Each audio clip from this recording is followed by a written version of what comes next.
আজ আমাদের বাস্তবতা যদি আমরা এভাবে মিলাতে পারতাম যে আল্লাহ রাসূলকে যে মেনে চলে আমরা তাকে নির্বাচিত করব, আল্লাহ রাসূলকে যে মেনে চলে না ও আমার বাবা হলে ওকে আমি নির্বাচিত করব না। কারণ এটা দুনিয়ার বিষয় না, এটা সম্পর্ক আখিরাতের সাথে। নয়তো আমি ধরা খাবো। আপনি যে ধরা খাবেন তার প্রমাণ কি? সূরা বানী ইসরাইল 15 নম্বর পারা 8 নম্বর পৃষ্ঠা 3 নম্বর লাইনের 72 নম্বর আয়াতের প্রথম অংশে আছে, বাড়িতে মিলাবেন যদি বিশ্বাস না হয়। আবার ওই লোকের মতো আবার বলেন না যে না আজকে রাজনীতি হচ্ছে। ইয়াউমা নাদউ কুল্লা উনাসিম বিইমামিহিম। আল্লাহ পাক বলেন কিয়ামতের দিন আমি প্রতিটি মানুষকে বিচারের দ্বিতীয় স্টেপে, প্রথম স্টেপে ডাকবে একা একা, আর দ্বিতীয় স্টেপে প্রতিটি মানুষকে আল্লাহ ডাক দেবে তার নেতার সাথে। কার সাথে? আগে নেতা, এরপরে কর্মী। এটা রেকর্ড হয়ে সারা বাংলাদেশে কালকে ছড়িয়ে যাবে। 18 কোটি মানুষের দায়িত্ব নিয়ে এখন আমি বলছি, কান খাড়া করেন দেশের মানুষেরা। কোরআনের চোখ, হাদিসের চোখ লাগিয়ে দেখতে পাচ্ছি আপনি জাহান্নামে যাচ্ছেন। আপনার নিজের বিবেকের কাছে বলেন তো, কিয়ামতে প্রতিটি মানুষকে আল্লাহ যেহেতু তার নেতার সাথে তুলবে, যে নেতার আদর্শ আপনি মেনে চলেন, যাকে নির্বাচিত করবেন বলে আপনি ভোট দেওয়ার সিদ্ধান্ত নিচ্ছেন, আপনি নিজে থেকেই বলেন ওই লোকটা যদি কিয়ামতে আপনার সামনে দাঁড়ায় আপনি তার পেছনে। আল্লাহ তো আগে ওকে দেখবে, এরপর আপনাকে। আপনার কি মনে হয় ওর যা অবস্থা, ওর যা চরিত্র, ওর যা সুরত সিরাত, ওরে দেখলে আল্লাহ মাফ করবে বলে মনে হয়? দেখলেন? বলছেন না তো এখনই ধরা খাবে।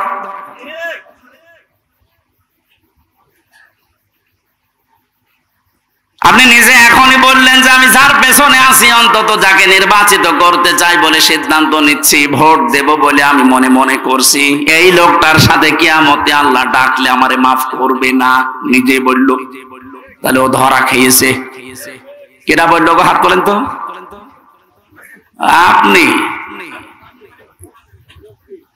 আপনি যেন ধরা না খান, এই জন্যই তো আয়োজন। রাজনীতি মনে করে আপনি আসলেনই না, আপনি তো ধরা আরো বেশি খাবেন। পাগলকে যদি বলা হয় নৌকা নাড়াবি না, ও বলে আমার মনে ছিল না। আরে ভাই আমি তো আজকে কবরের ওয়াজ করবো বলে এসেছিলাম, আপনি কি মনে করে দিলেন? মনে যখন করে দিয়েছেন আপনাকেও বাঁচাতে হবে, আমারও বাঁচতে হবে। এই জন্য উলিল আমর মানার ক্ষেত্রে খুব সতর্ক। এটা দুনিয়ার বিষয় না, এটা রাজনীতি মনে করবেন না, এটা আপনার আখিরাত জড়িত। আল্লাহ তুমি আমাকে যেভাবে বুঝিয়েছো কোরআনে কারীম, সবাইকে ওই সহজ ভাবে বোঝার তৌফিক দাও। আল্লাহ ডাক দিয়েছেন ইমানদারেরা আমার আনুগত্য করো, আমার রাসূলের আনুগত্য করো। আর তোমাদের ভেতরে যারা উলিল আমর, নেতৃত্ব দেয়, নেতা যারা, তাদেরকেও মেনে চলো। প্রশ্ন আমার এখানে, আতিউ এটা ফেল, ভার্ব, এটা ক্রিয়া। এই শব্দটা আল্লাহ নিজের নামে, রাসূলের নামে দিয়েছেন, কিন্তু উলিল আমরের আগে দেয়নি। এই কথা বলেন না কেন? শুধু জি বলা না, এটা নিয়ে যাওয়া লাগবে যা একটা বাড়িতে। তাহলে ওই যে লোক ইসলামী ব্যাংকের অফিসারের কাছে বলেছে যেখানে রাজনীতি হবে, ও জীবনের কথা বলবে না। আতিউ শব্দটা আল্লাহ নিজের নামে, রাসূলের নামে দিলেন, উলিল আমরের আগে দেয়নি। কেন দেয়নি? কারণ আল্লাহ রাসূলকে মানা লাগবে, কোনো প্রশ্ন করা যাবে না। কথা বলে না কেন? কিন্তু উলিল আমর যদি মেনে চলতে হয়, যেহেতু ওনারা, আল্লাহকে তো আপনি এখানে পাচ্ছেন না, রাসূলকে পেয়েছিলেন কিন্তু এখন নেই, কিয়ামত পর্যন্ত তো উনি আসবেনও না, কিন্তু উলিল আমর তো আসবে। এই জন্য উলিল আমরকে যদি আপনি মেনে চলতে চান, দেখতে হবে উপরে বর্ণিত এই দুইটা আছে কিনা, আল্লাহ রাসূলকে ওই লোকটা মেনে চলে কিনা। আপনি যাকে নেতা মানবেন, যার নেতৃত্বে চলবেন, যাকে আপনি নির্বাচিত করবেন, আমি এই শব্দগুলো কি বানাচ্ছি? হুয়া জিতাবাকুম, এ জিতেবা মানে নির্বাচিত করা। নির্বাচন না হলে নির্বাচিত করা যায় না। আল্লাহ তাহলে নির্বাচনের মাধ্যমে নির্বাচিত করেছেন আমাদেরকে। কোটি কোটি মানুষেরা উম্মত হওয়ার জন্য আশা পেশ করেছিল, আকাঙ্ক্ষা, কিন্তু আল্লাহ তাদের বাছাই করেনি। আল্লাহ শুধু আমাদের মতো মানুষগুলোকে উম্মতে মুহাম্মদী নির্বাচিত করেছেন। সুবহানাল্লাহ বলতে পারেন না? মুসা নবীর মতো, ঈসা নবীর মতো এত বড় পাওয়ারফুল নবীরা আকাঙ্ক্ষা করেছিল যে আমরা নবী হয়েছি ভালো, কিন্তু নবী না হয়ে যদি মুহাম্মদুর রাসূলুল্লাহর উম্মত হতে পারতাম তারপরও ভালো হতো। আল্লাহ বলেন না। একজনেরটা কবুল হয়েছিল হযরত ঈসার, এজন্য তিনি আসবেন দুনিয়ায় আবার নবী হয়ে না, উম্মত হয়ে। মুসা নবীর মতো এত বড় নবীর দোয়া কবুল আল্লাহ করেননি যে না তোমারটা হবে না। আপনি টের পাচ্ছেন যে নির্বাচিত হয়ে আমরা কত দামি জায়গায় আছি। বাংলার মুসলমানেরা, আজকে এই ওয়াজটা যদি আপনি বাড়ি নিয়ে যেতে না পারেন, এরকম ওয়াজ 1 বছর পরে একদিন না, প্রতিদিন 24 ঘন্টা হলেও আপনার কোনো কাজ হবে না। এজন্য আতিউ শব্দটা আল্লাহ দেওয়ার কারণে আল্লাহ রাসূলকে মানতে গিয়ে আপনি কোনো প্রশ্ন করতে পারবেন না, বুঝে আসুক আর না আসুক। হয়তো আপনার স্বল্প জ্ঞানে বুঝে আসছে না, কথা বলেন না কেন? তা আল্লাহ আপনার চাইতে ভালো বোঝে না, বোঝে না? কিন্তু উলিল আমর যারা, এদেরকে মানতে হলে মাস্ট বি, অবশ্যই দেখা লাগবে লোকটা আল্লাহ রাসূলকে মেনে চলে কিনা। যদি মেনে চলে তাকে মানা ফরজ, যদি মেনে না চলে তাকে মানা হারাম। হযরতে সাদ ইবনে আব্দুল্লাহ ইবনে সাদ রাদিয়াল্লাহু তাআলা আনহু বিবাহ করার পরে খরমা বিলি করলেন, মিষ্টি বা খরমা খেজুর। মোনাজাত কমপ্লিট হয়ে গেছে, বিয়ে শেষ, বাসর ঘরে যাবেন। হঠাৎ করে এক কাছের চিঠি নিয়ে এসেছে, ডাক দিয়ে বলে আব্দুল্লাহ খলিফাতুল মুসলিমিন হযরত ওমর চিঠিটা পাঠিয়েছে। উনি চিঠি খুললেন, ওখানে লেখা দেখলেন, ও আব্দুল্লাহ যেখানে থাকো আমি রাষ্ট্রের দায়িত্বে আছি। ওমর, আমি তোমার উলিল আমর বলছি, আমি তোমার উলিল আমর বলছি, যেখানে থাকো চিঠি পাওয়ার পরে সঙ্গে সঙ্গে দেখা করো, তোমার জিহাদের ময়দানে পাঠাবো। উনি মুরব্বিদেরকে জিজ্ঞাসা করলেন, মুরব্বিরা বলে হ্যাঁ আপনি যান, কিন্তু বাসরটা শেষ করেন। হযরত আব্দুল্লাহ ওই মজলিসে উঠে দাঁড়িয়ে কোরআনের কয়েকটা আয়াত পড়ে তাদেরকে জানিয়েছিলেন, ইয়া আইয়ুহাল্লাযীনা আমানু মা লাকুম ইযা ক্বিলা লাকুম ইনফিরু ফি সাবিলিল্লাহি সাকালতুম ইলাল আরদ আরাদিতুম বিল হায়াতিদ দুনিয়া মিনাল আখিরাহ ফামা মাতাউল হায়াতিদ দুনিয়া ফিল আখিরাতি ইল্লা কলিল। সূরা তাওবার ভেতরে আছে, আমি শব্দটা বোঝানোর জন্য আয়াতটা পড়লাম, খুব ভালো করে মিলান। তিনি মুরব্বিদেরকে বললেন, হে আমার মুরব্বিরা, আমার মাথার তাজ, আপনারা সম্মান করে আপনাদের। আল্লাহ কি ডাক দিলেন আমাকে, ঈমানদারেরা, যখন তোমাদেরকে আল্লাহর রাস্তায় বের হওয়ার জন্য বলা হয় তখন তোমরা মাটি কামড়িয়ে পড়ে আছো। তোমরা কি দুনিয়ার জীবন পেয়ে সন্তুষ্ট হয়ে গেলে? অথচ আখিরাতের তুলনায় দুনিয়ার জীবন একেবারেই সামান্য। তার মানে এই ময়দানে আমাকে এখন পাঠাতে যিনি চাচ্ছেন উনি সাধারণ মানুষ না, উনি হচ্ছে উলিল আমর। কেন? হযরত ওমর যেহেতু আল্লাহ রাসূলকে মেনে চলে, এজন্য ওমরকে মানা এই মুহূর্তে ফরজ। কথা বুঝলেন? বৈষম্য বিরোধী ছাত্র আন্দোলনের শহীদ, প্রথম শব্দটা লিখেছেন আপনারা, শহীদদের আত্মার মাগফিরাত কামনায়। এই যে শব্দটা অনেক দামি শব্দ। শহীদ যাকে তাকে বলা যায় না। আমি ব্রাহ্মণবাড়িয়া থেকে আসার সময় দেখি রাস্তার পাশে এক কবরে ব্যানার টাঙানো আছে, শহীদ ধীরেন্দ্রনাথ দত্ত। হ্যাঁ, এই যে কোরআন শরীফ আমার সামনে, সত্য কথা বলছি। এই নাম শুনে বোঝা যাচ্ছে যে সাদার টাকা ভাগাভাগি করতেছে, মরে গেছে। কথা বলে না কেন? আমরা শহীদ আরো কিছু মানুষের নামের আগে পরে দেখতে পাই। আল্লামা শহীদ দেলাওয়ার হোসাইন সাইদি রহমতুল্লাহ আলাইহি। এটা শহীদ না? উনি সারা জীবন এই কামনা করতেন, আল্লাহুম্মা ইন্নী আসআলুকা শাহাদাতান ফি সাবিলিক। হে আল্লাহ, তুমি আমাকে যদি মরণ দাও, তোমার কাছে আমি চাই তুমি আমাকে শাহাদাতের মরণ দিও।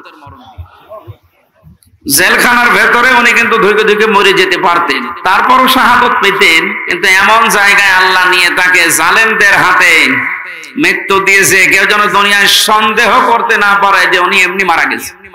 উনি যে শহীদ এটা এখন বাস্তব প্রমাণিত। এর কয়েকটা প্রমাণের ভেতরে 1 নম্বরে উনি হাসপাতালে ঢোকার আগে যে হাসিটা দিয়েছিল, এটা কোনো রোগী মানুষের হাসি না। ওনাকে রোগী বানিয়ে মেরে ফেলা হবে এই কারণে ওখানে নিয়ে গেছে। সুতরাং শহীদ এই ব্যাপারে কথা বলতে হলে খুব হিসাব নিকাশ করে বলবেন। কোরআনে কারিমে আল্লাহ জানিয়েছেন, মুখ দিয়ে যেহেতু মানুষ কথা বলে, এজন্য মুখের উপরে নোটিশ দিয়েছেন, এই মুখ দিয়ে কথা বলবি না। ওয়ালা তাকুলু লিমান ইউকতালু ফি সাবিলিল্লাহি আমওয়াত বাল আহইয়াউ ওয়ালাকিন লা তাশউরুন। সূরা বাকারার 154 নম্বর আয়াতে আছে, তাফসীরে ফি জিলালিল কোরআনে ব্যাখ্যা আছে, আমি শুধু সামারাইজ করে একটু অল্প বলছি। আল্লাহ পাক বলেন, মুখ দিয়ে কথা কখনোই বলবি না। শুধু একজন দুইজন না, তাকুলু বহু বচন। কেউ এ কথা জীবনেও বলবি না যে যারা শহীদ হয়েছে, যারা মারা গেছে। যদিও কয়েকদিন আগে কয়েকটা ভিডিও দেখছিলাম, আহলে হাদিস, আহলে কোরআন বিভিন্ন নাম নিয়ে তারা এ কথা বলতে চাচ্ছিল বা বলিয়েছিল যে শহীদ আবু সাইদ নিজে বুক পেতে আত্মহত্যা করেছে, শহীদ হয়নি। আমি গতকালকে আবু সাইদের কবর দেখে আসলাম। কত বর্ষ দিন। সিরাজগঞ্জবাসী, শুধু আপনাদেরকে না, রেকর্ড হচ্ছে এটা, তামাম দুনিয়ার মানুষকে বলছি, শহীদদের ব্যাপারে কথা বলতে হলে হিসাব করে বলবেন। কারণ আল্লাহ নিজে এটা মুখের উপরে নোটিশ জারি করে দিয়েছেন, কথা বলা যাবে না। বাল আহইয়া, আল্লাহ বলেন ওরা জীবিত। ওরা কি? ওয়ালাকিন লা তাশউরুন, কিন্তু তোমরা টের পাও না। শহীদ আবু সাইদের এই আত্মদান, জীবন দানের মাধ্যমে যত মানুষ উদ্বুদ্ধ হয়েছে, যার কারণে আজ এখানে বসে আমরা কথা বলতে পারছি। আপনি কি মনে করেন ময়দানটা এত সহজ না? আজকের এই অনুষ্ঠানের জন্য কারো পারমিশন লাগে নাই, অথচ 5 তারিখের আগে অনুষ্ঠান করতে 14 জায়গায় বলা লাগতো। যাদের সাথে ঘৃণায় কথা বলা যায় না, মানুষ মনে করা যায় না, এ মানুষের কাছেও বলা লাগতো, ভাই একটু লিখে দেন। কথা বলেন না কেন? আমি কেন বললাম যে ঘৃণা লাগতো ওদের সাথে কথা বলতে? আমি এমনি বলি নাই। কোরআনে কারীম জানিয়েছে, ইন্নাল্লাযীনা কাফারু মিন আহলিল কিতাবি ওয়াল মুশরিকিনা ফি নারি জাহান্নামা খালিদিনা ফিহা উলাইকা হুম শাররুল বারিয়া। আয়াতের ভেতরে আল্লাহ যে কথা জানিয়েছেন, নিশ্চয় যারা কিতাব পেয়েছে, আমরা যারা মুসলমান কিতাব পেয়েছি না পাইনি? আমাদের কিতাবের নাম বলেন। ইহুদিরা দাবি করে ওরাও কিতাব পেয়েছে, তাওরাত। খ্রিস্টানরা দাবি করে ওরাও কিতাব পেয়েছে, ইনজিল। 104 খানা সহিফা কিতাব মিলিয়ে আল্লাহ পৃথিবীতে দিলেন। এজন্য যারা কিতাব পেয়েছে, কিতাব পাওয়ার পরে যে মানুষগুলো কুফরি করে, তার মানে কিতাবের কথা জানার পরও গোপন করে রাখে। মুশরিক যারা পৃথিবীতে, এই মানুষগুলো জাহান্নামে থাকবে চিরকাল। যত সৃষ্টি আল্লাহ বানিয়েছেন, সব চাইতে বড় খারাপ সৃষ্টি আল্লাহ তাদের নাম উল্লেখ করেছেন। আমরা তো তাই দেখেছি, কোরআন আমরাও পেয়েছি। আমাদের মতো নামধারী মুসলমান যাদের কাছে অনুমতি নেওয়া লাগতো, এরাও পেয়েছে। কথা বললেন না কেন? আজকে ইসলামী ব্যাংকের এক অফিসার এসেছিল দেখা করার জন্য একটু আগে। ওনার কাছে একজন বলছে আজকে তো মাহফিল আছে এখানে আমির হামজার, যাবেন না? মানে কোন দল করে আমি জানি না, উনি ঘোষণা দিয়েছে যে যাবো কি করে, ওখানে তো তাফসীর হবে না, হবে রাজনীতি। আপনি কথা বলতে পারলেন? আমি কোরআনে মানুষ উল্টা পাল্টা ধারণা করবে আমার কথা শোনার পরে, জন্য আমি আয়াত, পারা, পৃষ্ঠা, লাইন, রুকু, সূরার নাম, তাফসীরের নাম সব বলে দেই, যে আপনি বাড়িতে মিলিয়ে দেখেন আমার কথা কোরআন হাদিসের বাইরে যায় কিনা। এরপরেও যে লোকটাই কথা বলেছে যে ওখানে ওয়াজ হবে না, তাফসীর হবে না, রাজনীতি হবে, রাজনীতি কি ওয়াজের বাইরে? রাজনৈতিক জীবনে যারা ভুল করছেন, কোরআন আর হাদিস বাদ দিয়ে যারা রাজনীতি করে জাহান্নামে যাচ্ছেন, আপনাকে তো আমার বাঁচানো লাগবে। আপনি আরো বন্ধু মনে করে আসবেন তাড়াতাড়ি না, উল্টা পাল্টা ফতোয়া দিয়ে নিজেও আসেন না, মানুষের মনও সন্দেহ তৈরি করেন। যিনি কথা বলেছেন তিনি ভুল পথে আছেন। আপনি এখন যদি তাওবা না করেন যে ওখানে গেলে রাজনীতি হবে, তাফসীর হবে না, আপনি যদি একটা সজ্ঞানে বলে থাকেন, আপনার ঈমান নষ্ট হয়ে গেছে। কারণ রাজনীতি এই শব্দটা কোরআনে নেই। বলেন,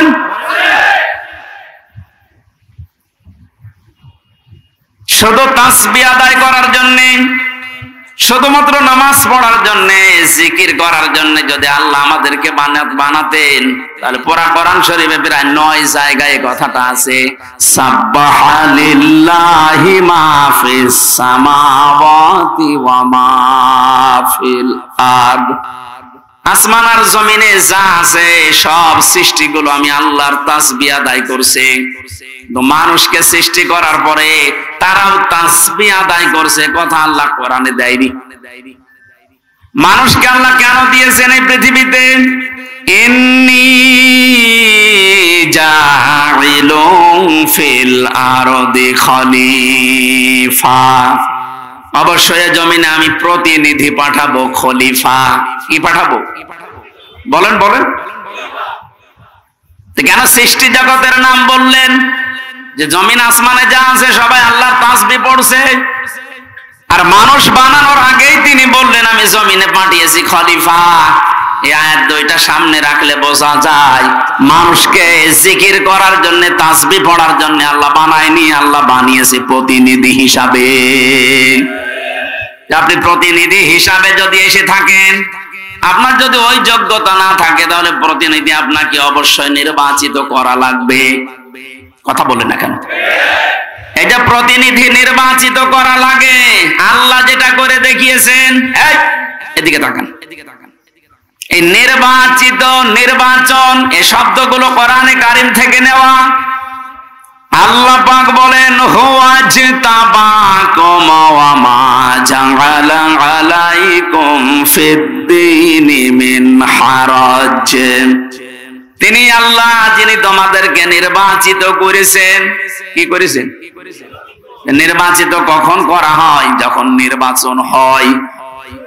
15 বছর তো নির্বাচনই হয়নি, তো নির্বাচিত কিভাবে হলো? তার মানে যারা ছিল সব অনির্বাচিত। নির্বাচিত যেন করা যায় সেজন্যই তো ফেজ লাগবে। সমান সমান ফেজ না হলে আপনি নির্বাচিত করবেন কি করে? আমিরে জামাত ডাক্তার শফিকুর রহমান এইটাই তো জানাতে যাচ্ছে জাতির কাছে, যে যারা দায়িত্বে আছে তাদেরকে একটু সময় দেন, তারা এই ফিল্ডটা তৈরি করে দিক। এটা ছিল না বলে তো আপনি আন্দাজে অনির্বাচিত, নির্বাচিত বলে আপনি ঘোষণা দিতেন। ফিল্ড যদি তৈরি না হয়, আপনি তো আবার ওইভাবে দিনের ভোট রাতে করে বলবেন আমিও নির্বাচিত। 4-5 দিন আগে এদেরকে দিয়ে একটা ষড়যন্ত্র চলছিল। নির্বাহী আদেশের মাধ্যমে আইন মন্ত্রণালয় থেকে যারা দায়িত্বে আছে, বিনা ভোটে, বিনা নির্বাচনে, 900 ভোটে যে মানুষগুলো আন্দাজে নির্বাচিত হয়েছি বলে ঘোষণা দিয়েছিল, একবারে উপজেলা চেয়ারম্যান, মেয়র সব বাদ দিয়ে দিয়েছে। ওই মানুষগুলো শুরু করেছিল, না আমরা তো নির্বাচিত। কিসে নির্বাচিত? তুমি তোমাকে ফেল তৈরি করেছিলে। আমার তো মনে হয় এদেরকে যারা সাহায্য সহযোগিতা করেছে এই ভোটে দাঁড়ানোর মাধ্যমে নাম দিয়ে এরা অপরাধী, কারণ এরা নির্বাচিত করতে দেয়নি। এখানে এ দল আছে ও দল আছে, সব দিকে আছে। জাতীয় পার্টির নাম ধরে বলছি এদের শাস্তি আরো বেশি হওয়া দরকার। কেউ রাজি হয় না আর তুমি আগে আগে চলে গেলে মানে। আল্লাহ বলছেন হুয়া জিতাবাকুম, তিনি নির্বাচিত করেন। নির্বাচন না হলে উনি নির্বাচিত করবে কি করে? আর নির্বাচিত করার জন্য আল্লাহ প্রতিনিধিদের মাধ্যমে এটা তৈরি করেছেন। আমরা এখন নির্বাচিত করব কাদের, সেই কথা আল্লাহ কোরআনে দিয়েছেন। আমার নিজেরও মনে হচ্ছে যা বলছে সবই তো রাজনীতি, আসলে এইটাই রাজনীতি। আপনি যেটা করতেন কোরআন হাদিস বাদ দিয়ে ওটা দুর্নীতি, আর আমি কোরআন দিয়ে যেটা প্রমাণ দিয়ে বলছি আপনাকে বাঁচানোর জন্য, এইটাই আসল রাজনীতি। কাকে নির্বাচিত করবেন? কোরআনে কারীম জানিয়েছে সূরা নিসা 5 নম্বর পারার 6 নম্বর পৃষ্ঠার 9 নম্বর লাইনের 59 নম্বর আয়াতে আছে, প্রথম অংশে পাবেন। এটা তাফসিরে ইবনে কাসিরে আছে, ফি জিলালিল কোরআনে আছে। ব্যাখ্যাগুলো লম্বা করে বলতে গেলে সময় যাবে আর কণ্ঠ পারবে না, এইজন্য আমি খুব সামারাইজ করছি, বোঝার জন্য বলছি। ইয়া আইয়ুহাল্লাযীনা আমানু আতিউল্লাহা ওয়া আতিউর রাসূলা ওয়া উলিল আমরি মিনকুম। এখানে আলেম বসে আছে, যারা এখানে বসেন কোরআন হাদিস তারা একটু খেয়াল করবেন, যারা বসেন না তারা আরো অ্যাক্টিভ হবেন যেন বাড়ি যেয়ে মিলাতে পারেন।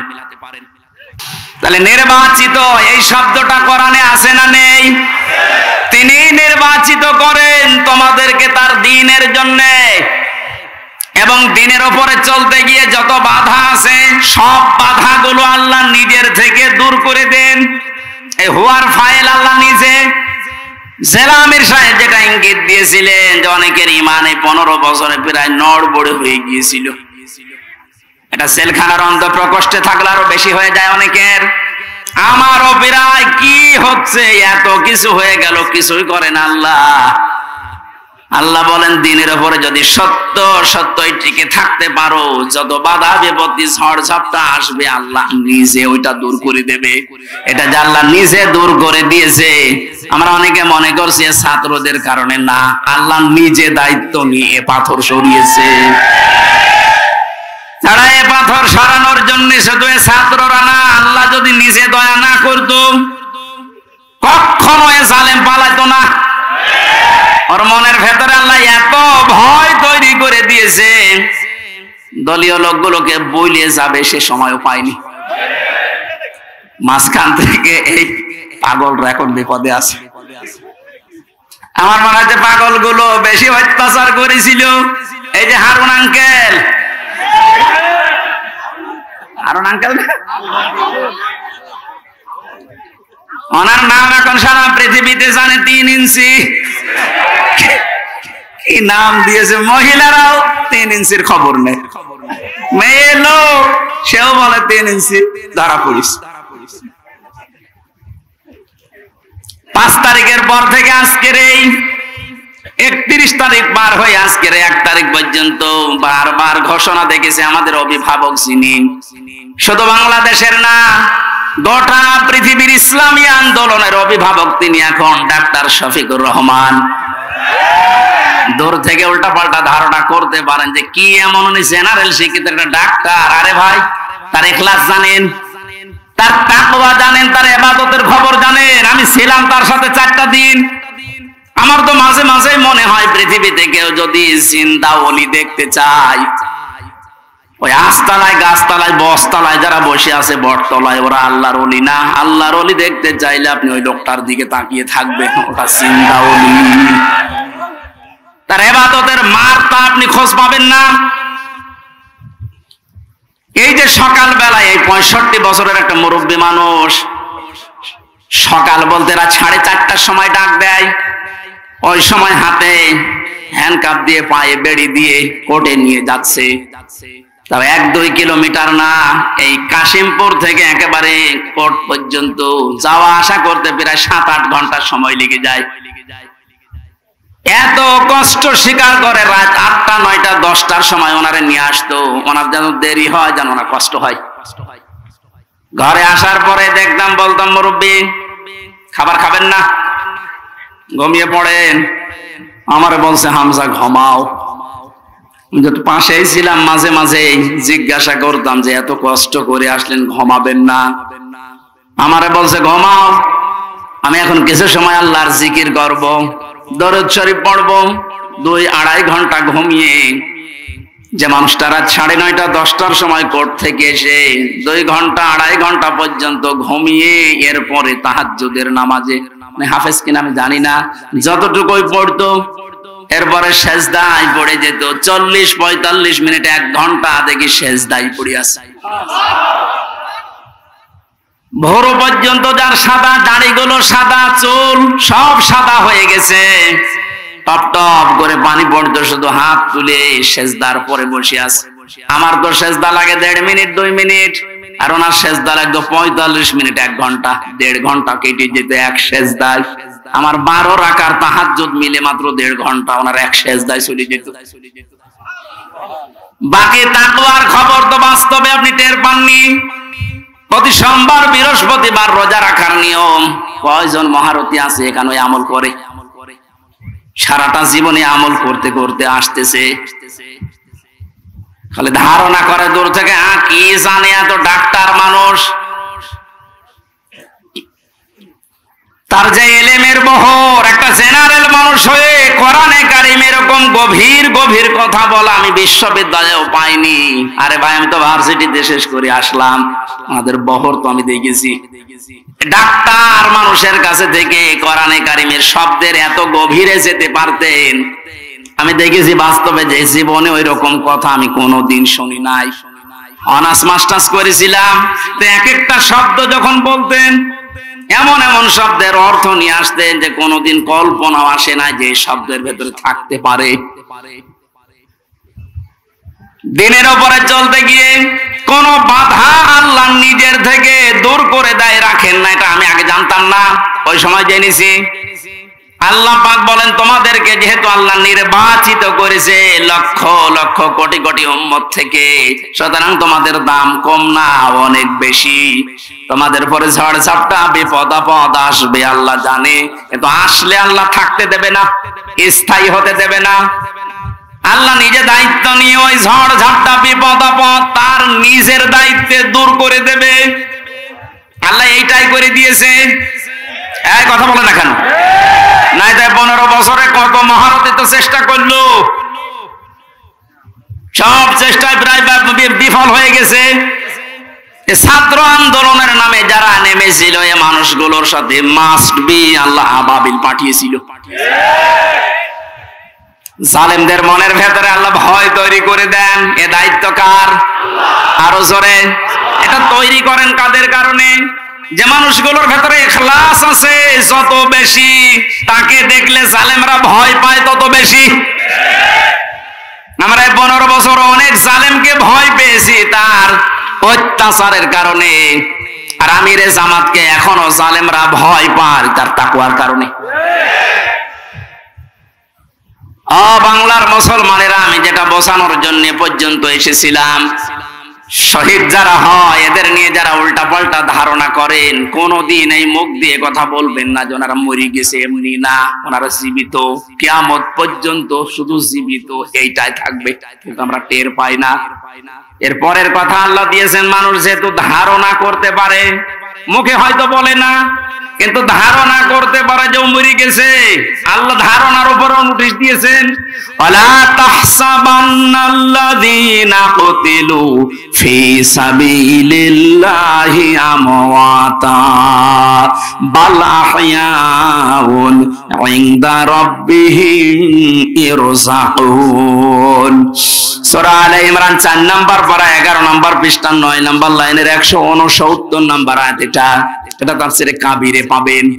আল্লামা ফখরুদ্দিন রাজি রাহমাতুল্লাহ আলাইহি ব্যাখ্যা করতে গিয়ে লিখেছেন, ওই পৃথিবীর মানুষেরা মুখ দিয়ে তো বলবেই না, অন্তরে যেন এই ধারণাও কোনোদিন না আসে যে শহীদরা মরে গেছে। এটা ধারণাও করা যাবে না। বালাহিয়াউন, বরং তারা কি? আরো জোরে, ইনদা রাব্বিহিম ইউরযাকুন, তারা তাদের রবের কাছে খাবার খাচ্ছে। শহীদ আবু সাঈদের বাড়িতে গিয়েছিলাম, যে গরিব মানুষ, 6টা ছেলে ওনার, এটাই ছোট। ওনার বাবা আমারে বলছিল যে অবস্থায় ওদের বাড়ি ঘর দেখলাম, আমার মনে হয় 3 বেলা পেট পুরে খাবার খাওয়ার মতো পরিবার না। আল্লাহ তার জীবনটা এত বেশি পছন্দ করেছিলেন, সাধারণভাবে মরণ দেয়নি, এত সাহস তার বুকের ভেতরে দিয়েছিলেন, জালেমদের সামনে জীবনটা দিয়ে শাহাদত বরণ করে কিয়ামত পর্যন্ত জান্নাতি খাবার খাবে। কোনো সন্দেহ নেই, এতে কিয়ামত পর্যন্ত আল্লাহ খাওয়াবে। কারণ যেহেতু মরে না, জীবিত থাকে, আর জীবিত থাকলে খাওয়া লাগে, খাওয়া লাগে না? আর খেলে রক্ত গোশত তৈরি হয়, খাবার খেলে মানুষের রক্ত গোশত তৈরি হয়। ওই দিন আমার মাহফিল, দিন রাতের বেলা গিয়েছিলাম ওখানে, রাত 9:30টার পরে অনুষ্ঠান ছিল আমার গাইবান্ধার গোবিন্দগঞ্জে। ওখানে এসে উঠলাম, জেলা আমির সাহেব এসে আমারে বলছে, আমির হামজা, 1 মাস আগে এখানে সাব্বির নামে একামতে দিনের একজন, ওকে মেরে ফেলা হয়েছিল। 1 মাস পরে ওর কবর খুঁড়ে কবর ভেঙে গেছে বৃষ্টিতে, দেখলাম ওর কবরের ভেতর থেকে তাজা রক্ত পাওয়া যাচ্ছে। সিরাজগঞ্জবাসী, আল্লাহর কসম করে বলছি, কোরআনের আয়াত আমি 100% বিশ্বাস করি, শাহাদত বরণ করলে সত্যি এরা কিন্তু মরে না, এরা জীবিত। আর জেগে থাকলে যেহেতু খাওয়া লাগে, আর খেলে মানুষের রক্ত গোশত চর্বি চামড়া তৈরি হয়। 1 মাস পরে এই জন্য কবর ভেঙে যাওয়ার পরে দেখা যাচ্ছে ওর রক্ত টাটকা রক্ত। তার মানে আল্লাহ 1 মাস তাকে না খাওয়িয়ে রাখে নাই। না খাওয়িয়ে রাখলে তো পাওয়া যেত না।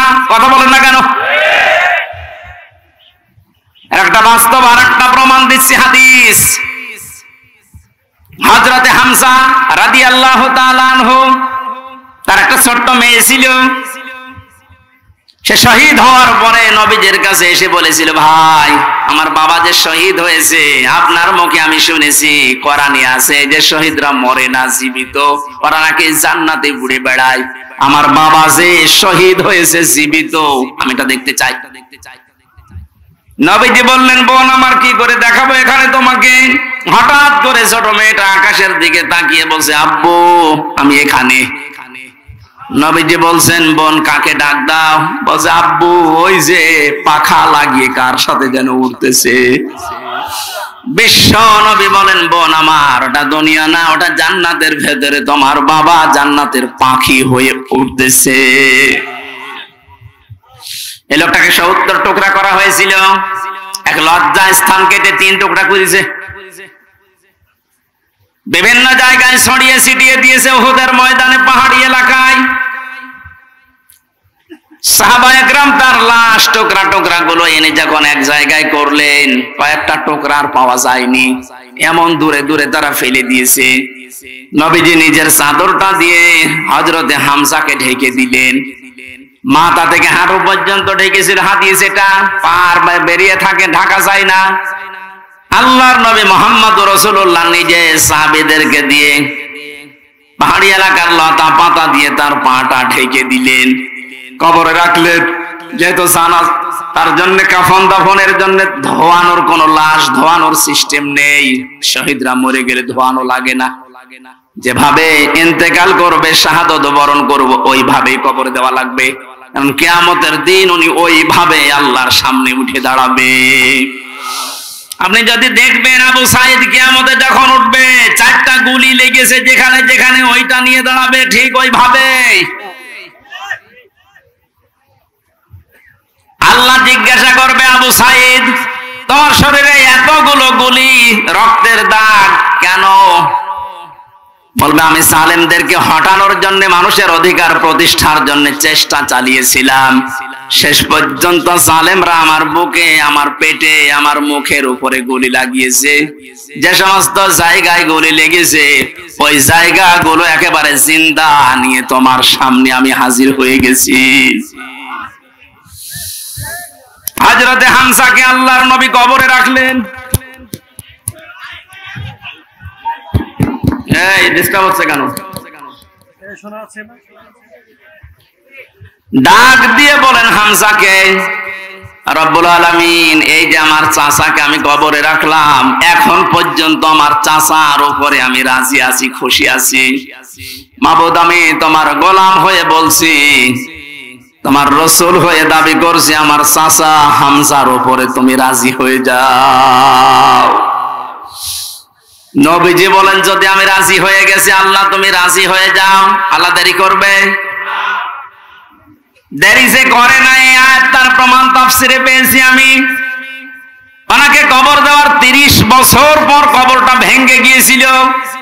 মদিনা একটা ঢল হওয়ার কারণে দেখে রক্ত ভেসে আসতেছে পানির ভেতরে। ওই সময় হযরতে হামজার সাথে যারা ছোট বয়সে যুদ্ধ করেছিল তারা এখন মুরব্বী হয়ে গেছে। রক্ত অনুসন্ধান করতে করতে গিয়ে দেখে 30 বছর আগে মুহাম্মদুর রাসূলুল্লাহর চাচা হযরতে হামজাকে ওরা যেখানে যেখানে আঘাত করেছিল তরবারি দিয়ে, ওই জায়গাগুলো দিয়ে ফিনকি দিয়ে রক্ত বের হচ্ছে। বাংলার মুসলমানেরা ভালোভাবে মিলান, আল্লাহ যে আহয়াউন দিয়ে শেষ করেননি, ইনদা রাব্বিহিম ইরযাকুন, তারা তো জীবিত এবং খাবার খায়। উনি যে খাবার খেয়েছে তার প্রমাণ 30 বছরের তাজা রক্ত। কথা বলেন না কেন?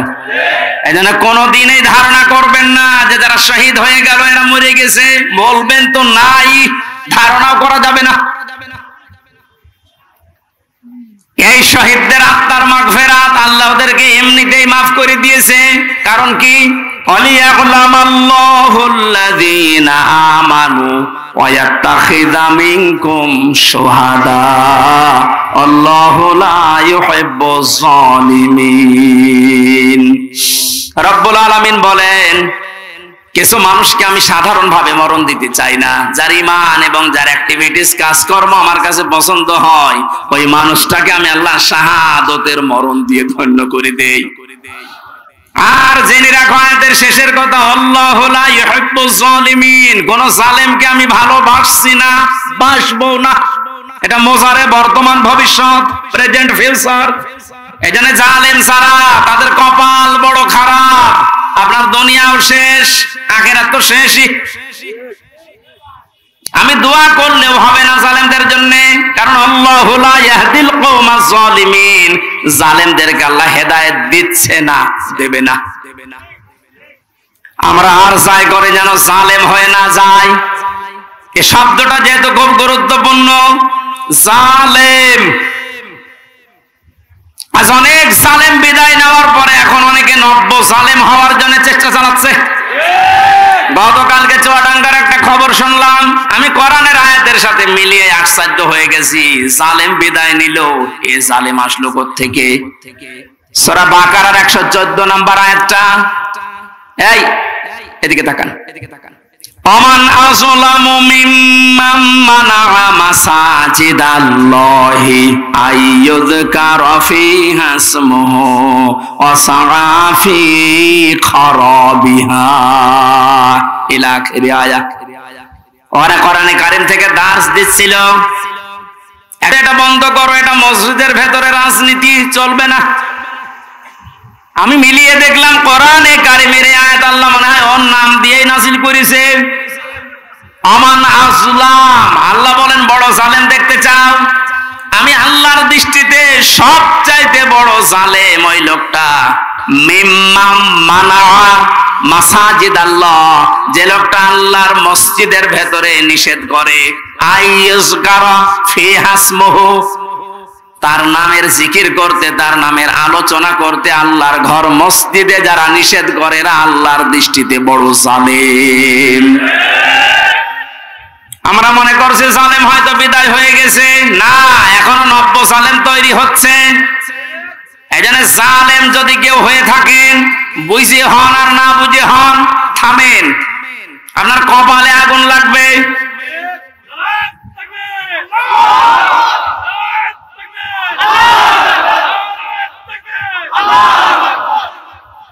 এটা সূরা শুআরার ভেতরে আছে, শেষ নাম্বার আয়াত।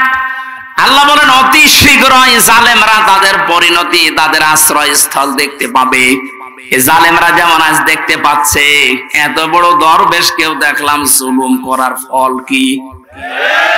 দাড়ি কেটেও বাঁচতে পারে না। আল্লাহ বলেন জালেমদেরকে আমি ধরি, কারণ জালেমের বিরুদ্ধে আমার মামলা। কার মামলা? শব্দটা লক্ষ্য করেছেন? জালেমের বিরুদ্ধে হামজা মামলা দেবে না, জালেমের বিরুদ্ধে মামলা দেবে কে? ডাক্তার শফিকুর রহমান আজকেও ঘোষণা দিয়েছে কুষ্টিয়ায় যে আমরা সবাইকে সাধারণ ক্ষমা করে দিলাম, কিন্তু যে পরিবারগুলো অত্যাচারিত হয়েছে তারা যদি এখন অত্যাচারের প্রতিশোধ নিতে গিয়ে কিছু করে, ওইটার জন্য আমরা দায়ী না। শব্দটা তো আসলে ঠিক, কারণ ওয়াইনা আকাবতুম ফাআকিবু বিমিসলি মা উকিবতুম বি। আল্লাহ বলেন যতটুকু অত্যাচারিত হয় প্রতিশোধ অতটুকু নিতে পারবা। আমার তো যতটুকু মনে হচ্ছে এতটুকু নিলেও জালেমরা দুনিয়ায় টিকে থাকতে পারবে না। আপনাকে ব্যারিস্টার আরমানের মতো 8 বছর যদি মাটির নিচে ওই কবরের ভেতরে রাখা যায়, আপনি যত বড় জালেম হন এমনি মরে যাবেন। আল্লাহ তো বলেছে যতটুকু করেছে অতটুকু করো, আপনি পারবেন?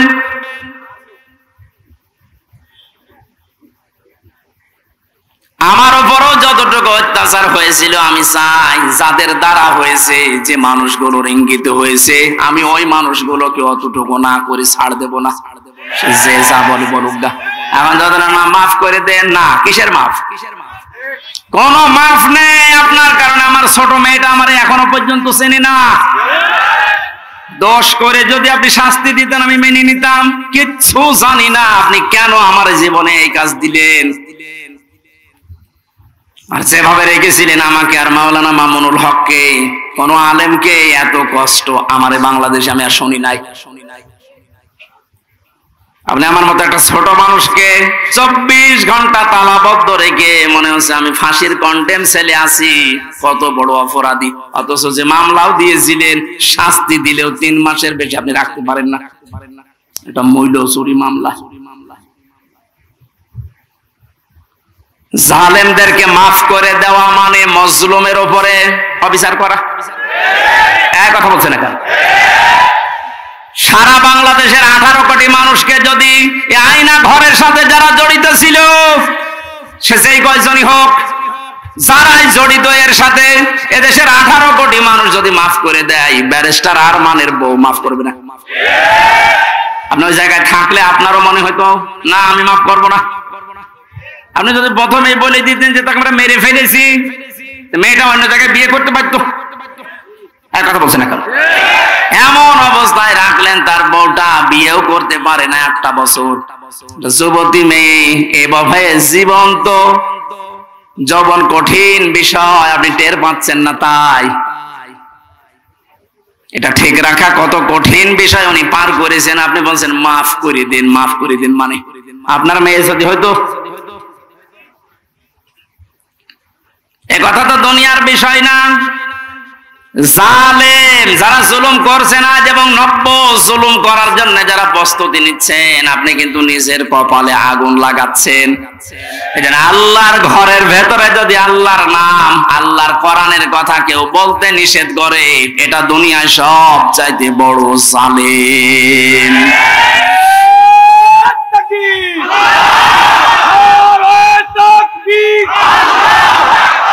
ইসলামের শত্রুরা ইসলামের শত্রুরা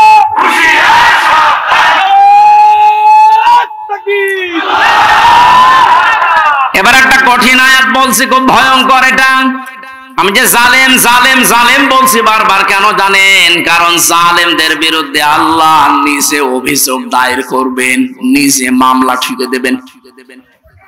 ইন্নামাস সাবিলু আলাল্লাযীনা ইয়াযলিমুনান নাস।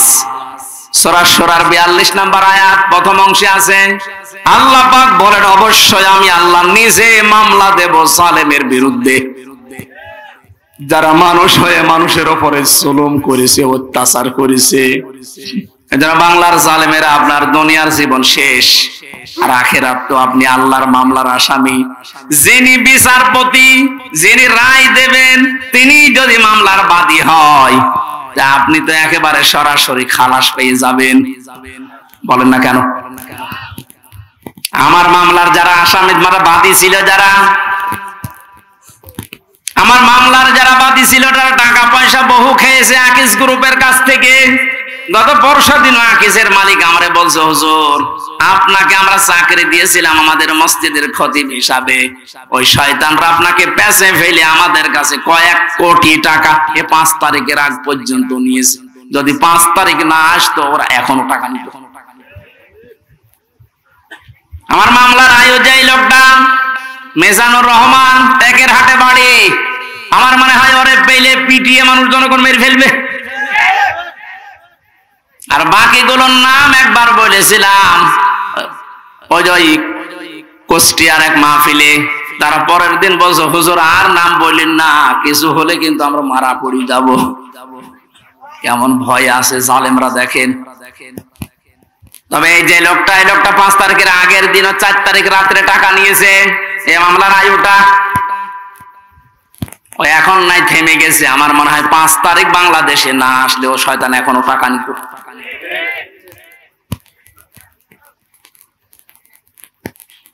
আপনারা তো আল্লাহর মামলার আসামি। আমার মামলা গত বৃহস্পতিবারে সব ঢিসমিস হয়ে গেছে, সে খারিজ করে দিয়েছে। বিচারপতি দেখে বলছে এটা মামলা হইলো, অথচ ওই বিচারপতি 5 তারিখের আগে বলতো এটা কিছু করা যাবে না। 5 তারিখের পরে এখন এই বৃহস্পতিবারে ও নিজে দেখে বলছে কি বিচার করব, কোনো মাল নেই। অনেক নিজে পড়ে পড়ে দেখছে, বলছে কোনো মাল ম্যাটারেস নেই, কি দেখে বিচার করব, যা সব বাদ। আমাদের সবাইকে খালাস দিয়ে দিয়েছে। এই যে খালাসি যখন দিয়ে দেবেন, 3 বছর আপনি বিনা কারণে জেল খাটালেন, কোন কারণে? খালাস দেওয়া মানে কি কোনো অপরাধ নেই, কোনো দোষ আমরা পাইনি নাকি? খালাস দেওয়া মানে তো এই, তাহলে দোষ তো আমার নেই, আপনি নিজেই প্রমাণ করে দিলেন। বিনা কারণে যে 3টা বছর নষ্ট করলেন। গতকালকে একজন মুসলমান হয়েছে পরশুদিন। আমার মনে হয় 3টা বছরে যদি আমি বাইরে থাকতাম, এই 20 সালের আগ পর্যন্ত 53 জন মানুষ মুসলমান হয়েছিল কোরআন শোনার পর। বের হয়ে একজন হয়ে গেল। 3 বছর থাকলে আমার মনে হয় এখনো পর্যন্ত 50 জনের উপরে মানুষকে আমি জান্নাতে নিতে পারতাম। আপনি সুযোগ থেকে বঞ্চিত করে দিলেন। এজন্য জালেম যারা, তারা হামসার মামলার আসামি না। হামসার মামলার আসামি তো হবেনি। কিয়ামতে আমি না পাপ করলে আপনি জান্নাত দিতে পারবেন না। আর সবচাইতে বড় দুঃখ আপনার জন্য, আপনি আল্লাহর মামলার আসামি। আল্লাহ আমাদের হেফাজত করুন জালেম হওয়া থেকে, বলেন আমিন। আমিরে জামাত শুধু একবার একটু ইঙ্গিত দিয়েছে, এক জালিমের হাত থেকে মুক্তি পেয়েছি, আর কোন জালিম যেন আমাদের মাথার উপরে বসতে না পারে। আর অনেকের এখন দেখছি চুলকানি আরম্ভ হয়ে গেছে। কোন কারণ আপনার চুলকানি আসবে? আপনি কি জালেম? তার মানে আপনি নিজের থেকেই মনে মনে ভাবছেন যে আমি এগুলো করছি, সামনেও করব। আপনিও জালেম। ঠাকুর ঘরে কে রে? আমি তো কলা খাই।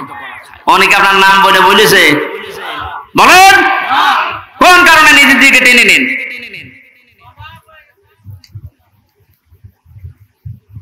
পাপ যদি পূর্ণ হয়ে যায় তখন কিন্তু আল্লাহ আর ছাড় দেয় না। ওয়ালা ইয়াহসাবান্নাল্লাযীনা কাফারু আন্নামা নুমলি লাহুম খায়রুল লিআনফুসিহিম ইন্নামা নুমলি লাহুম লিয়াজদাদু ইসমা ওয়া লাহুম আযাবুম মুহিন। কাফেররা ধারণা করে আমাদের চেয়ার যে বসে আছি, ক্ষমতার চেয়ার, এর নড়ন চড়ন নেই, এটা মনে হয় আল্লাহ ভালোবেসে আমাদেরকে দিয়েছে। আল্লাহ বলেন না, ওরা মনে করে আমাদের কল্যাণের জন্য চেয়ার, আমরা যা করছি সবই তো বৈধ। আল্লাহ বলেন তোদেরকে তোদের পাপের বোঝাটা পরিপূর্ণ করার জন্য আমি আল্লাহ চেয়ারে বসিয়ে রেখেছি। ওরা সর্বশেষ পাপের বোঝা পরিপূর্ণ করেছে ইসলামী আন্দোলন, একামতে দিন, জামাত ইসলামকে নিষিদ্ধ করার মাধ্যমে। এটা না করলে পাপের বোঝা পরিপূর্ণ হচ্ছিল না। যেই শয়তানগুলোর পরামর্শ এটা করেছিল, শয়তান এখন সব ডিম খাচ্ছে, সবগুলো ডিম খাচ্ছে, পচা ডিম। কথা বলে না কেউ? লিয়াজদাদু ইসমা, ওদের পাপের বোঝা 5 তারিখের আগ পর্যন্ত পূরণ হয়নি। যেই করেছে 1 তারিখে, 4 তারিখের ভেতরে আল্লাহ সব কমপ্লিট করে দিয়েছে। আল্লাহুম্মা আযাবুম মুহিন, ওদের জন্য অপমানজনক শাস্তি। এর চাইতে আর কত অপমান হবে বলেন? বলছিলেন না জাজেলা আমের যে কেক মারছে, আমার মনে হয় আমরাও সুযোগ পাচ্ছি না, সুযোগ পেলে আমরাও 2-1টা দিতাম। কারণ আপনারা যা করেছেন আমার সাথে, কম বেশি এই দেশে যদি 10 জন আলেমকে পরিস্থিতির দিক থেকে, এলেম আমল না, শুধু পরিস্থিতির দিক থেকে 10 জন মানুষকে সারা বাংলাদেশে চেনে, তার ভেতর আমি একজন। এটার ভেতর থেকে শুনতে শুনতে আসে যে হামজা বলে একজন আছে। গাড়িতে আসার সময় মায়ের কোলে বসে বসে কি খাচ্ছে, চিপস খাচ্ছে, আর বলছে ওই যে হামজা যাচ্ছে। তার মানে ও পেটের ভেতরে শুনে এসেছে যে হামজা নামে একজন আছে। এইরকম একটা পরিচিত মানুষের সাথে আপনি আমার মাজায় দড়ি দিয়ে, মায়ের ভেতরে বেড়ি দিয়ে, তাও ডান্ডা বেড়ি, হাতের ভেতরে আপনি হ্যান্ডকাপ দিয়ে, কালো কাপড় দিয়ে চোখ বেঁধে আপনি 11 ঘন্টা টাঙিয়ে রাখলেন, আপনি মানুষ। আবার যখন দড়ি দিয়ে টেনে নিয়ে যেত আদালত প্রাঙ্গণে, মনে হতো তো ছাগল টেনে নিয়ে যাচ্ছে। আর কয়েকতলা আছে তো, ওই অন্য জায়গা থেকে একে অন্যের সাথে তাকিয়ে টিপ্পনি কাটতো, ঠিকই হচ্ছে। এবার আমরাও বলি যে ঠিকই হচ্ছে। আপনি সব বলেন, আপনি সব বলেন।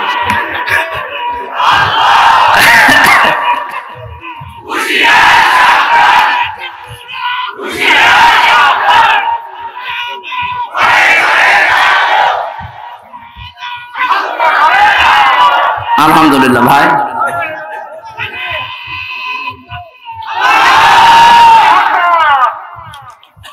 আমাদের মুরব্বী আমাদের মাথার পাঁচের কথা মতো আপনাদেরকে আমরা মাফ করে দিলাম, কিন্তু আপনারা যা করেছেন, কোরআন হাদিস পড়ে যা বলছি, আল্লাহ আপনাদের মাফ করবে না, আল্লাহ নিজে আপনাদের বিরুদ্ধে মামলা দেবে। জালেম সারা এবং জালেম এখন যারা নতুন করে হচ্ছেন, আপনারা আল্লাহর মামলার কেসের আসামি। খুব গুরুত্বপূর্ণ বিষয় এটা, খেয়াল করে জীবন চালাবেন। যে মানুষগুলোর আত্মার মাগফিরাত এবং রূহের আহত মানুষদের সুস্থতায় কামনায় তাফসীর মাহফিলের আয়োজনে, বিশাল আয়োজনে যারা আঞ্জাম দিয়েছে, যারাই খেদমত করেছে এত বড়, আল্লাহ প্রত্যেককে তাদের মনের কামনা বাসনা পূরণ করুন। আমরা বারবার বলছি, আমরা কিন্তু এখনো পর্যন্ত বিজয় অর্জন করতে পারি না, আমরা শুধুমাত্র স্বাধীন হয়েছি কেবল। আমরা জুলুম মুক্ত হয়েছি, এখনো পুরোপুরি না, ষড়যন্ত্র তো থেমে নেই। এই জন্য আসল বিজয় হবে তখন যখন দেখব কোরআনে কারিম দিয়ে 56,000 বর্গ মাইল চলছে। কারণ এই দেশটায় 53 বছরে বাবা চালিয়েছে, স্বামী চালিয়েছে, চাচা চালিয়েছে, বুবু চালিয়েছে, ভাবি চালিয়েছে, সবই আমি না দেখিয়ে মুরব্বীরা দেখিয়েছে। এক কথা বলে না কেন? শুধুমাত্র এখন দেখতে বাকি আছে এইটা দিয়ে চললে কেমন লাগে, এইটা দিয়ে যেন সংসদ চলে, দেশটা চলে, দেখতে চান না?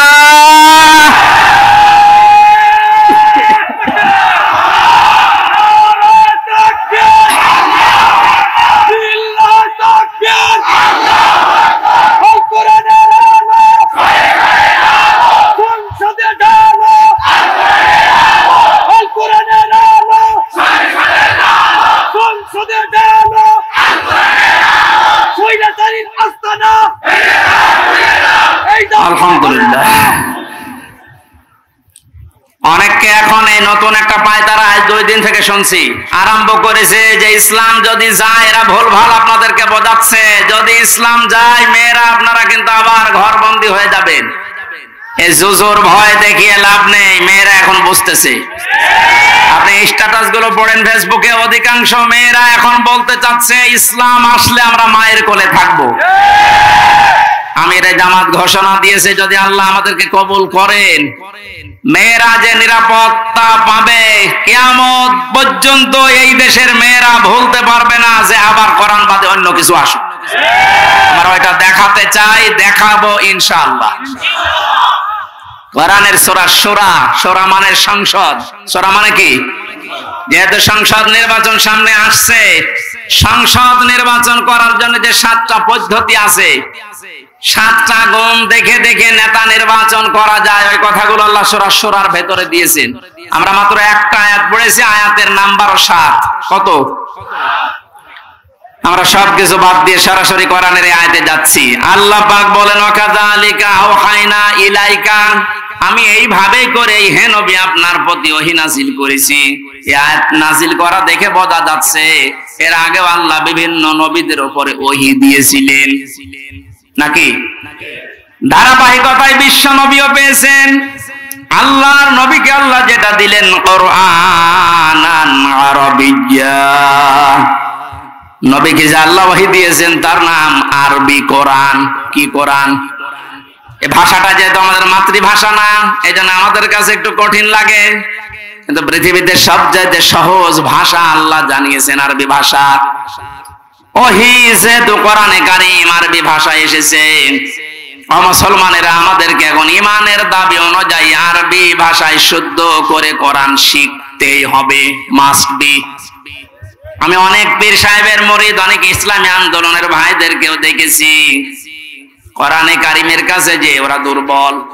শুদ্ধ করে কোরআন পড়া বোঝার যে সিস্টেম গুলো চালু আছে, এটা 100% এখন আমাদের ফলো করা লাগবে। আমি যতটুকু দেখতেছি প্র্যাকটিক্যাল লাইফে, যে রিপোর্ট গুলো পূরণ করা হয় প্রতিদিন 3 আয়াত 5 আয়াত 10 আয়াত আপনি যা পড়বেন শুদ্ধ করে পড়বেন, বুঝবেন এবং এটা লিখে রাখবেন। এই সিস্টেম যদি কেউ 4 মাস 6 মাস 1 বছর পালন করতে পারে, আস্তে আস্তে তার শুদ্ধ হয়ে যাবে। আর এটা হওয়ার জন্য দেশে একটা বিশ্ববিদ্যালয় আছে, তার নাম জামাতে ইসলামী। আমি অন্য কোন জায়গায় এসে সিলেবাসটা পাইনি। আপনি যা যা করেছেন সবগুলো পয়েন্ট আকারে ওখানে লেখা লাগে। আপনার জীবন এমনি পরিশুদ্ধ হয়ে যাবে। নিজেকে যদি পবিত্র করতে চান, পরিশুদ্ধ করতে চান, ফিরে আসেন। আহ্বান জানাচ্ছি, দাওয়াত দিচ্ছি। নয়তো আবার বলবেন যে আল্লাহ আমি দাওয়াত পাইনি। এই জন্য দাওয়াত দিয়ে দিলাম। যদি বিশ্ববিদ্যালয়ে পড়ার ইচ্ছা থাকে, আপনি মূর্খ মানুষ হন, অসুবিধা নেই। বিশ্ববিদ্যালয়ে যদি পড়াশোনা করার মন মানসিকতা থাকে, ইচ্ছা থাকে, বাংলাদেশ জামাতে ইসলামীতে আপনি যোগ দিয়ে পড়া দেখবেন বিশ্ববিদ্যালয়ের মতো। আপনার জীবন ঠিক ওই ধাঁচে গড়ে তুলবে। একটা মানুষ সব দিক থেকে পারদর্শী হয়, অথচ লোকটা দেখেন ডাক্তার। আজকে কুষ্টিয়াতে ভাষণ দেওয়ার সময় তিনি উদাহরণ দিচ্ছিলেন, উনি কিন্তু একটা সার্জন ডাক্তার, অপারেশন করতেন। তার মানে ডাক্তারি লাইনে উনি সর্বোচ্চ। কোরআনে কারীমের লাইনে তো আমি নিজে দেখেছি তার জ্ঞানের বহর এবং শুদ্ধ। হাদিসের লাইনে উনি পাণ্ডিত্য অর্জন করেছে অনেক আমাদের মতো হাজারো আলেমের চাইতেও বেশি। ইংরেজিতে বক্তব্য দিচ্ছে। অনেকে আছে ইংরেজি বক্তব্য দূরের কথা, ইংরেজির নাম শুনলে ভয় পায়। কথা বলছে না কেন? চারিদিক থেকে জ্ঞান অর্জন করার জন্য লোকটাকে যে জায়গা থেকে তুলে নিয়ে এসেছিল আল্লাহ, ওখানে যদি এতদিন থাকতেন বড় নাস্তিক হয়ে যেতেন ইনুর মতো। সেখান থেকে আল্লাহ তুলে এনে কত বড় দায়িত্ব দিয়েছে তার মাথার উপরে। এই জন্য এই বিশ্ববিদ্যালয়ে আপনিও ভর্তি হতে পারেন, এখনো সুযোগ সময় আছে। আপনাকে আমরা জান্নাতে নিয়ে যেতে চাই বিশ্ববিদ্যালয়ে ভর্তি হওয়ার মাধ্যমে। সাফ কথা বলছি, জীবনে গুনাহগার যদি হয়ে থাকেন, গুনাহ অল্প স্বল্প যায় থাক, যদি একামতের দিন কায়েম করা লাগবে দিন, এই আন্দোলনের সাথে একনিষ্ঠভাবে ইখলাসের সাথে লেগে থাকতে পারেন, আমি কোরআন হাতে নিয়ে গ্যারান্টি দিতে পারি আল্লাহ আপনাকে জাহান্নামে দেবে না। সূরা সফের আয়াত। আবার বলছি, ইসলামী আন্দোলন যদি দুনিয়ায় করেন, একামতের দিন কায়েম করার জন্য ইখলাসের সাথে অ্যাক্টিভিটিস নিয়ে যদি ময়দানে থাকেন, কায়েম হলে ভালো, না হলেও আপনার অসুবিধা নেই। আপনাকে আল্লাহ জাহান্নামে দেবে না, হ্যাঁ জান্নাতেও দেবে না কয়েকটা কারণে। তার ভেতরে 1 নাম্বার, আপনি যদি মা বাবার সাথে বিয়াদবি করে থাকেন জান্নাত পাবেন না।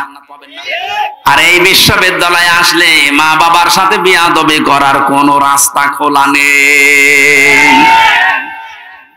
সবগুলো একেবারে ট্রেনিং দিয়ে দিয়ে ওই পর্যায়ে নিয়ে যাওয়া হয়। মানুষের মতো মানুষ হওয়ার জন্য, দেশ প্রেমিক মানুষ হওয়ার জন্য, এই দেশে ওপেন বলছি, ইসলামী ছাত্র শিবির ছাড়া কোনো রাস্তা খোলা নেই। আপনি যদি চ্যালেঞ্জ দিতে চান নিয়ে আসেন অন্য সংগঠনগুলো, আমি একটা শিবিরের ছেলেকে নিয়ে যাব, তামাম দুনিয়া সব নিয়ে আসেন। 100 ভাগ না হলে আমি 99 ভাগ গ্যারান্টি দিতে পারি, ওদের চরিত্র যদি 100 ভাগের 10 ভাগ ঠিক হয়, এর চরিত্র 100 ভাগের 70 ভাগ ঠিক থাকবে। আল্লাহ রাব্বুল আলামিন কোরআনে কারীমকে যেহেতু ওহী হিসাবে আরবি ভাষায় দিয়েছেন, এখানে শুনলাম একটা মাদ্রাসা আছে। আমি যে বাড়িতে ছিলাম তিনি বলছিলেন আপনাদের একটা সুযোগ আছে আল্লাহর এই ওহীকে শিক্ষা করার জন্য, এরকম মাদ্রাসায় আপনি ভর্তি হয়ে যান যে বয়সে থাকেন। কোরআন শুদ্ধ করা ছাড়া, কোরআন পড়া ছাড়া আল্লাহর নিকটবর্তী হওয়া যাবে না। ইমাম মালিক বলেছিলেন, মাবুদ তোমার প্রিয় হওয়া যায় কিভাবে? 100 বার তিনি আল্লাহকে স্বপ্ন দেখে একই কথা বলেছিলেন যে তোমার প্রিয় হওয়া যায় কি করে? আল্লাহ পাক বলেন, ইমাম মালিক কোরআন পড়ো, কোরআন পড়ো। উনি বারবার প্রশ্ন করতেন, আল্লাহ বুঝে পড়বো না বুঝে পড়বো? আল্লাহ পাক বারবার জবাব দিয়েছেন, বুঝে পড়ো না বুঝে পড়ো, শুদ্ধ করে পড়ো, তার তিলের সাথে পড়ো, আমি আল্লাহর প্রিয় পাত্র হয়ে যাবে। যেন আমরা যেহেতু মালিকের প্রিয় হতে চাই, যেন আমাদের শুদ্ধ করে মাস্ট বিয়েটা পড়া শেখাই লাগবে। আল্লাহ রাব্বুল আলামিন এর পরে বলেন, লিতুনযিরা উম্মাল কুরা ওয়া মান হাওলাহা। হে নবী, এই কোরআন দিয়ে আপনি মক্কার এবং মক্কার আশেপাশে যা আছে, এই আশপাশ বলতে তামাম দুনিয়া বুঝিয়েছেন আল্লাহ। তাফসীর ইবনে কাসিরে লিখেছে, ওমান হাওলাহা মানে সমগ্র পৃথিবী। সুতরাং এখন নবী নেই, উনি থাকলে এই কাজটা করতেন। সৌদি আরব থেকে বাংলাদেশে এসে আপনাদেরকে সতর্ক করতেন। এই সতর্ক বাণী পড়া কোরআন শরীফে আছে 500টা। কয়টা? সবচেয়ে বেশি যে বিষয়টা দিয়ে মানুষ সতর্ক হতে পারে তার নাম কিয়ামত। কারণ এইটার জবাবদিহিতা যতদিন পর্যন্ত আপনি উপলব্ধি করতে না পাবেন যে কিয়ামত হবে, আল্লাহ বলেন না তুনজিরা ইয়াউমাল জামিউ লা রাইবা ফি, ওই দিন সম্পর্কে সতর্ক করো যেদিন সম্পর্কে কোনো সন্দেহ নেই, সন্দেহের অবকাশ পর্যন্ত নেই। মানুষের জীবন পরিচ্ছন্ন হওয়ার জন্য 8টা মাধ্যম আছে, তার 1 নাম্বার মাধ্যম এইটা যে যত বেশি জবাব দিতে হবে, আল্লাহর দরবারে দাঁড়াতে হবে, এরকম টেন্ডেন্সি যত বেশি তৈরি করবে তার জীবন তত বেশি পরিচ্ছন্ন হবে। খলিফাতুল মুসলিমিন হযরত আবু বকর সিদ্দিক রাদিয়াল্লাহু তাআলা আনহুকে তার স্ত্রী উম্মে রোমানা ডাক দিয়ে বললেন, স্বামী আমার, বাইতুল মালে যিনি দায়িত্বে আছে খাজানচিতে, অর্থমন্ত্রীকে আপনি বলেন আগামী মাস থেকে যেন আগামী মাসের যে বেতন আছে ওটা যেন অ্যাডভান্স আমাদেরকে দিয়ে দেয়। উনি বললেন, কেন? ছেলে আপনার পায়েস খেতে চেয়েছে, পায়েসের টাকা আমাদের কাছে নেই। চলে গেলেন বাইতুল মালে, ডাক দিয়ে বললেন, আমার কিছু টাকা পয়সা লাগবে, যেহেতু এ মাসের টাকা আমি নিয়ে নিয়েছি, আগাম মাসের টাকা আমার অ্যাডভান্স দিয়ে দেন। বাইতুল মালে যিনি দায়িত্বে ছিলেন তিনিও ওই রকমই তেল মারা মানুষ না। তিনি ডাক দিয়ে বললেন, খলিফা, টাকা আমি আপনাকে আগাম মাসের দিতে পারি, আপনি আগামী মাস পর্যন্ত বেঁচে থাকবেন, ওইটা লিখে দেন। উনি বলছে, টাকা আমার লাগবে না। বাড়িতে যে স্ত্রীকে বলছে, স্ত্রী আমি পারলাম না, আমাকে এই কথা শুনিয়েছে। স্ত্রী ধৈর্যশীল ছিলেন, ধৈর্যশীলা বললেন, ঠিক আছে, আপনি যখন পারলেন না, যেভাবে চলছে সংসার চলতে দেন। 15 দিন পর তিনি পায়েস রান্না করে দিয়েছে। হযরতে আবু বকর বললেন, স্ত্রী পেলে কোথায়? আপনাকে বলেছিলাম, আপনি তো অপারগতা প্রকাশ করলেন, আপনি পারেননি। আমি প্রতিদিন 1 মোট 1.5 মোট করে তুলে রাখতাম এই আটা চাউল যাই বলেন। এই 15 দিন তুলতে তুলতে প্রায় 2 কেজি হয়ে গেছে। ওটা পাশের বাড়িতে বিক্রি করে আমি আজকে এই পায়েসের ব্যবস্থা করেছি, কোনো উল্টা পাল্টা কাজ করিনি। উনি বললেন, ঠিক আছে, সন্তান আব্দুল্লাহ ভালো করে খাও। দৌড় দিয়ে চলে গেলেন বাইতুল মালের খাজানচির কাছে, বললেন, বাইতুল মালের দায়িত্বে আছো, অর্থমন্ত্রী, আগামী মাস থেকে আমার বেতন যদি 12,000 টাকা দিতে থাকো তো 2,000 টাকা কম দিও। কেন? কারণ 10,000 টাকা হলেও আমার সংসার চলে, এটা আমি দেখেছি। আমার মনে হচ্ছে এই যে কিয়ামতের জবাব দিতে হবে, টেন্ডেন্সি তার ভেতরে কোন পর্যায়ে ছিল আপনি বলেন। আর 1628 জন মানুষ দায়িত্বে আছে, দায়িত্বে যে সরকার আছে থাক, এর এই 1628 জন মানুষ শুধু এখন যদি আবু বকরের মতো এই চিন্তা নিয়ে দেশটা চালায়, আমার মনে হচ্ছে 16 ঘন্টায় এই দেশটা একেবারে রোল মডেল হয়ে যাবে। এতদিন যারা রোল মডেল করেছিল, কি মডেল দেখিয়েছেন আপনি? কি মডেল দেখিয়েছেন? এটা একটা জরিপ পেলাম আজকে, এটা শোনালে আপনার মাথা খারাপ হয়ে যাবে। অবশ্য 2009 সালে পিলখানার নির্মম হত্যাকাণ্ড, আমার সাথে 1500 জন মানুষের, তার ভেতরে আমার মনে হয় 900 মানুষকে তো আমি পরিচয় করেছিলাম বিডিআর বিদ্রোহের নাম দিয়ে। এই 14-15 বছর বেকার তারা জেল খাটতেছে, কিচ্ছু জানে না। এমনও মানুষ আছে। পঞ্চগড়ে এক মুরব্বির সাথে পরিচয় ছিল, বলছে আমি রিটায়ার্ড করবার 1 মাস পরে, অথচ আজ 15 বছর 14 বছর আমি জেলে আছি। 2013 সালে হেফাজতের কর্মীদের শাপলা চত্বরে যে নির্মম হত্যাকাণ্ড, 2014 সালে একক নির্বাচন, 2018 সালে কোটা আন্দোলনকারীদের নির্মম নির্যাতন, 2018 সালে নিরাপদ সড়ক আন্দোলনকারীদের নির্মম নির্যাতন, 2018 সালের নির্বাচনী গায়েবী ভোট, বিরোধী দলীয় নেতা কর্মীকে গুম, খুন, হত্যা এবং আয়নাঘর, 11 লক্ষ কোটি টাকা বিদেশে পাচার, তার ভেতরে এক দরবেশী 36,000 কোটি টাকা, এটা 11 লক্ষ কোটি। দলীয় প্রয়োজনে পুলিশকে ব্যবহার, বাক স্বাধীনতা কেড়ে নেওয়া, সর্বশেষ 2024 সালে কোটা আন্দোলনের নামে গণহত্যা।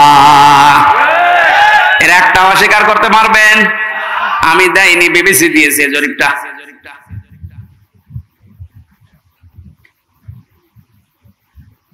এই জন্য তো বলছি 1628 জন মানুষ যদি এই বাংলাদেশে এখন হযরতে আবু বকরের এই মন নিয়ে দেশটা চালাতে পারে, আন্দাজে উল্টা পাল্টা টার্গেট দেওয়া লাগবে না। কি রোল মডেল বানিয়েছিলেন, এই যে জরিপ এখন সামনে আসতেছে। কত বড় দুর্নীতিগ্রস্ত একটা রাষ্ট্র হয়ে গেলে বাইতুল মোকাররমের ইমাম পর্যন্ত পালিয়ে যায়। একটা বড় মসজিদের খতিব, সে লোকটা পালিয়ে গেল, তার মানে কোন জায়গাটা বাকি আছে আপনি বলেন? কোন জায়গা বাকি নেই। একটা মসজিদের খতিব যদি পালিয়ে যায়, আসলটা তো পালিয়েছে, মসজিদের খতিব পালিয়েছে, তার মানে তামাম দুনিয়া দেখেছে যে আপনি কোন পর্যায়ে দুর্নীতিকে নিয়ে গিয়েছিলেন। আর রোল মডেল বানিয়েছেন বাংলাদেশকে। রোল মডেল হবে হযরতে আবু বকরের চিন্তা নিয়ে আসেন যে আমার 8,000 10,000 টাকা হলে মাস চলে যায়, অর্থমন্ত্রী আগামী মাস থেকে তুমি 2,000 কম দিও। কিয়ামতে জবাব দিতে হবে। বিশ্বাস যত বেশি তৈরি হবে, আপনার জীবন পরিচ্ছন্ন হবে। ফারিকুন ফিল জান্নাতি ওয়া ফারিকুন ফিস সাঈর। একদল মানুষকে আল্লাহ জান্নাতে প্রবেশ করাবে, একদল মানুষকে জাহান্নামে দেবে। সুতরাং যাদেরকে জান্নাতে দেওয়ার ঘোষণা দিচ্ছেন, আল্লাহ যেন এই দলে শামিল হওয়ার তৌফিক দেন। আমিন, আল্লাহুম্মা আমিন। খ্যাতনামা ইসলামিক স্কলারদের বক্তব্য শুনতে আমাদের সঙ্গেই থাকুন। নিয়মিত আপডেট পেতে সাবস্ক্রাইব করে বেল বাটনে প্রেস করুন। Rosni 24. Enjoy the Holy Quran.